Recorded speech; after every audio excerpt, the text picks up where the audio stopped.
मैं डॉक्टर हेम श्रीवास्तव।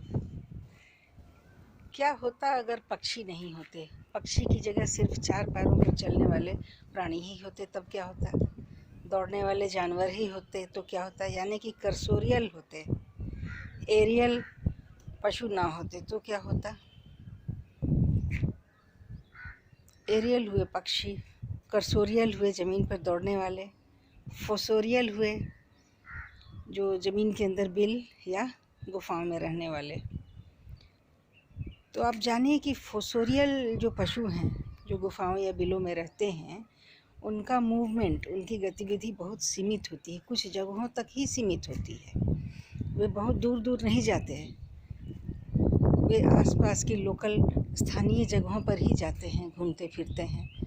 तो जो कुछ भी उनके शरीर के मार्फत जो इधर से उधर जो कुछ भी ऑर्गेनिक इनऑर्गेनिक एलिमेंट या मिट्टी इत्यादि इधर से उधर जो जाती है या पानी का कंजम्पशन करते हैं, वो सब लोकलाइज्ड होता है, एक जगह पर सीमित होता है, थोड़ी दूर तक रहेगा। और कर्सोरियल जो ज़मीन पर दौड़ने वाले हैं, उन पशुओं की गतिविधियाँ भी बस कुछ मीटर, कुछ किलोमीटर या कुछ मील तक ही सीमित रहती हैं।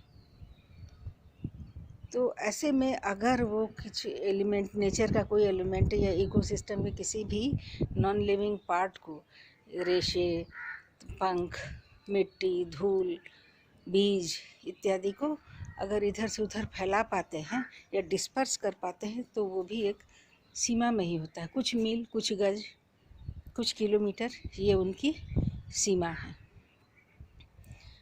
अगर किसी नेशनल पार्क में कोई बड़ा सा एनिमल है, जानवर है, तो उसकी गतिविधि 5 किलोमीटर, 7 किलोमीटर, हद से 15 किलोमीटर, 8 किलोमीटर ऐसे होगी। इस प्रकार से वो बायोडाइवर्सिटी की अपने स्तर पर रक्षा करते हैं, जल स्रोतों की रक्षा करते हैं।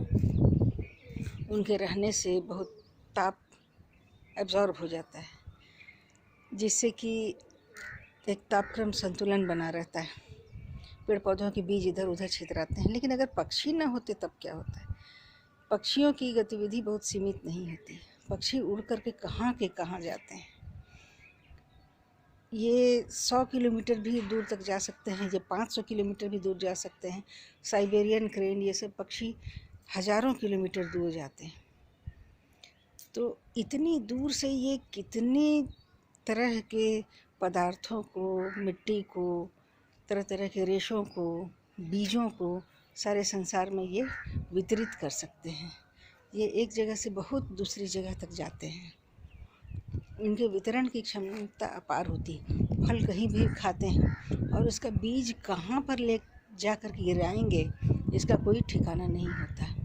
मान लीजिए कि जहाँ से इन्होंने फल खाया है या जहाँ उसके वृक्ष हैं, वहाँ पर अगर यदि अकाल पड़ गया, सूखा पड़ गया, सारे पेड़ सूख गए, वहाँ की बायोडाइवर्सिटी बहुत सीमित हो गई, ख़त्म होने लगी, तो कम से कम उन पेड़ों के बीज तो बहुत दूर जा जा कर के गिरे हैं ना।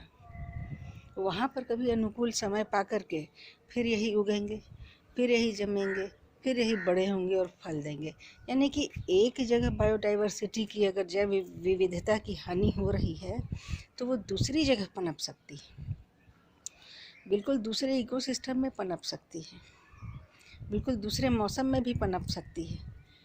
100% नहीं तो भी कुछ संभावना बनती है कि उनके बीज अगर बहुत दूर जगह पर गिरा दिए जाएं, तो दूसरी जगह पनप सकते हैं। मान लीजिए किसी जंगल में आग लग गई। अभी हाल में ऑस्ट्रेलिया के जंगलों में आग लगी, मेक्सिको में आग लगी, अमेरिका के जंगलों में बराबर आग लगती रहती है।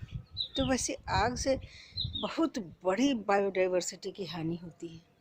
ऑस्ट्रेलिया की आग में कहते हैं कि 50 करोड़ के करीब जानवर जलकर मर गए और उसी अनुपात में वृक्ष भी खत्म हो गए।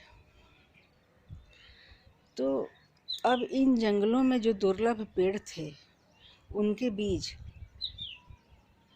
बीज कहीं बहुत दूर दूर पक्षियों द्वारा जरूर गिराए गए होंगे, या उनकी टहनियाँ बहुत दूर दूर ले जाई गई होंगी, जिन टहनियों में वेजिटेटिव ग्रोथ हो।